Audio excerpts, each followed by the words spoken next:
L'origine de l'univers est décrite dans le Coran dans le verset suivant. Lui qui est à l'origine des cieux et de la terre.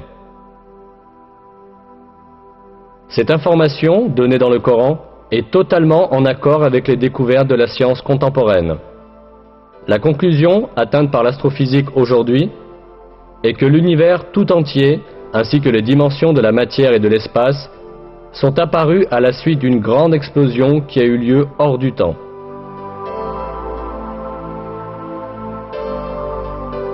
Cet événement, connu sous le nom de Big Bang, a produit l'univers tout entier il y a environ 15 milliards d'années, le créant à partir du néant à la suite de l'explosion d'un point unique. Les cercles scientifiques modernes s'accordent à dire que le Big Bang est la seule explication rationnelle et prouvable de commencement de l'univers et de la manière dont l'univers est apparu.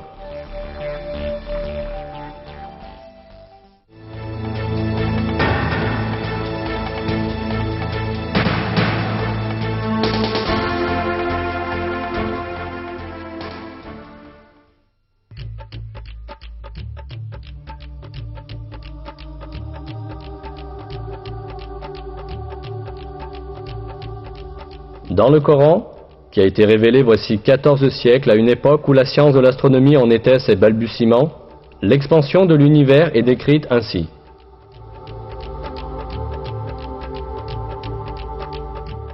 Le ciel, nous l'avons construit par notre puissance et nous l'élargissons constamment.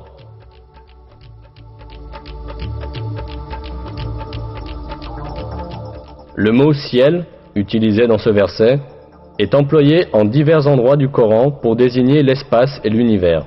Ici encore, c'est dans ce sens que le mot est employé. Autrement dit, le Coran nous informe que l'univers est en expansion. C'est exactement à cette conclusion que la science est parvenue aujourd'hui.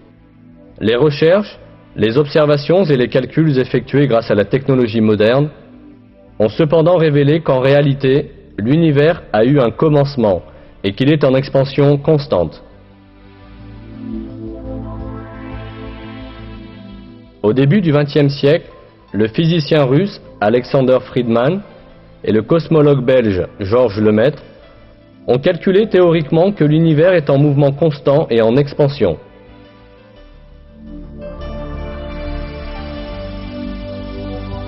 Ce fait devait être prouvé par l'observation en 1929.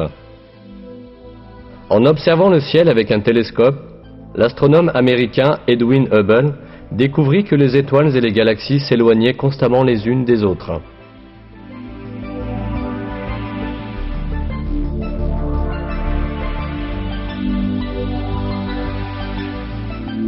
Un univers dont tous les éléments s'éloignent constamment les uns des autres ne pouvait qu'être un univers en expansion constante. Les observations effectuées les années suivantes confirmèrent que l'univers est en expansion constante. Ce fait avait déjà été expliqué dans le Coran quand personne ne pouvait le connaître.